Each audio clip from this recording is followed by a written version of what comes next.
Hey everyone, this is Leslie from Midlife and Nailing It. If you could please hit the subscribe button and the notification bell, I'd really appreciate it. Today's video is a what's for dinner video. I post these every Monday. Enjoy! This night my husband made dinner and he was also the one doing the filming. He used a couple of bags of Bird's Eye rice cauliflower, the fried rice version. It's got other veggies in there. He's got some olive oil there, a stir-fry sauce, and a package of chicken tenderloins.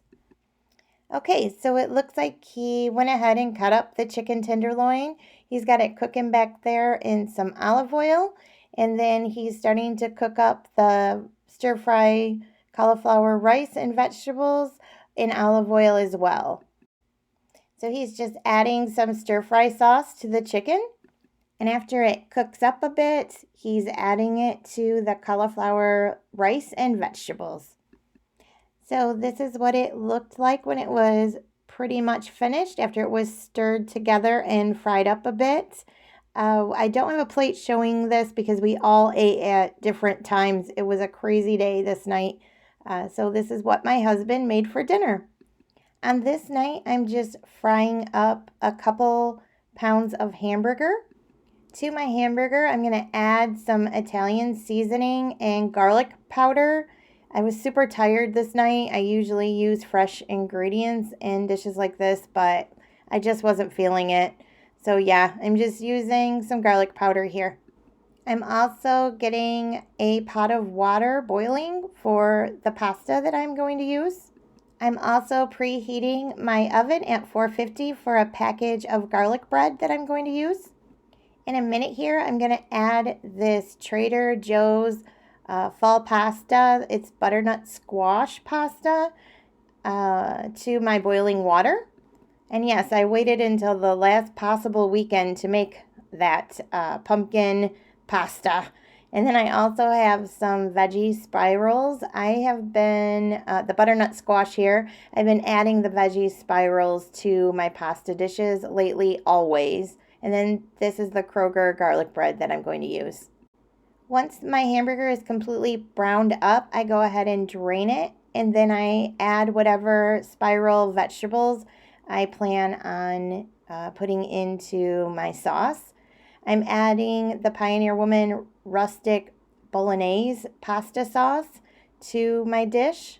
If you've never tried this sauce, it is super yummy and good and worth the extra $1 or so to pick up.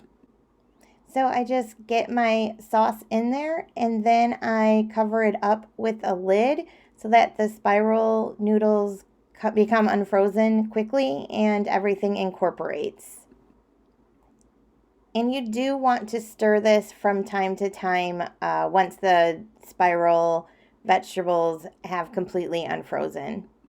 I just want to show you real quick that lately when I do these loaves of garlic bread, on half of that garlic bread, I add the basil garlic pine nut pesto from Leslie Elizabeth Incorporated. That comes from the World Market. And then I also add a little bit of olive oil on top of that once I've sprinkled it on. And this is what it looks like sprinkled on top. It just tastes so good, you guys. So very good. So my pumpkin pasta is boiling away. And my meat sauce is as well. This is what this dish looked like plated up. It was so very good. We all loved it. The kids loved it. That was our first time trying that pumpkin pasta that's really made out of butternut squash, and it was very good. So the next night we decided to give this the frozen mandarin orange chicken. You just bake and serve it from Trader Joe's a try. It's the one that everybody's been talking about, as well as the Trader Joe's chicken fried rice. So I just put a little bit of olive oil in a pot and threw in my chicken fried rice. And then I am just simmering the packet of sauce that came with the mandarin orange chicken. So to the chicken, once it comes out of the oven, you just throw that sauce all over it And then I use a pair of tongs to toss it in the sauce. So this is what the fried rice looked like when it was done, and what the orange chicken looked like as well. This is what that meal looked like plated up. It was really good. I highly recommend it. We all liked it. So yeah, the next time you're at Trader Joe's, pick up these two very simple frozen items and give them a whirl. Also, while I was at Trader Joe's, I picked up this fresh chicken. It looked so good. It had lemons all over it and lemon juice and a bunch of herbs and spices. It was rather pricey, but still, cheaper than going out to dinner. So I thought we'd give this a try. This chicken baked in a 375-degree oven for an hour and 15 minutes.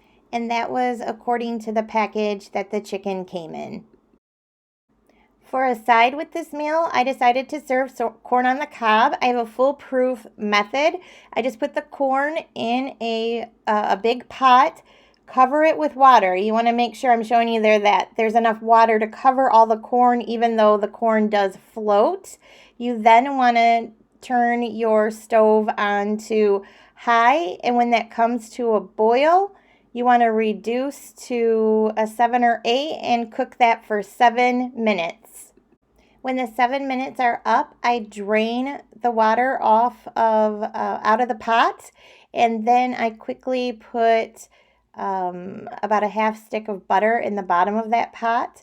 While the corn is still hot, I go ahead and put them into my pot. I keep adding them in until they're all back into the pot. And then once they're all in there, I go ahead and roll them around in the melted butter and so that they're all coated evenly. For my second side, I went ahead and put a little olive oil into a pan. I added a bag of Trader Joe's vegetable fried rice. Then I added the Trader Joe's organic tomato and roasted red pepper soup. This was a sample that they were handing out when we were at Trader Joe's. It doesn't really taste like fried rice at all. It's more of a savory dish, like the filling of a stuffed pepper. So this is what that Trader Joe's concoction looks like after it's mixed together and been cooking a little while on a medium heat. I did cook this a bit longer, so it thickened up even more. So this is what the chicken looked like when it was finished. This was a little bit pricey, and my family told me they like my chicken better, so I probably won't be getting that again. And then I wanted to show you the rice. It is super thick right here. It also made a ton, so we'll be using that for lunches this week as well. And then there's my buttered corn on the cob. This week was Thanksgiving, so I wanted to include a picture of my plate from the restaurant my family and I went to for dinner that day.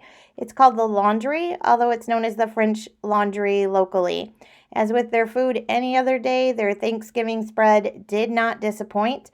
I hope everyone had an amazing and memorable Thanksgiving. Thanks so much for watching, and I'll see you soon.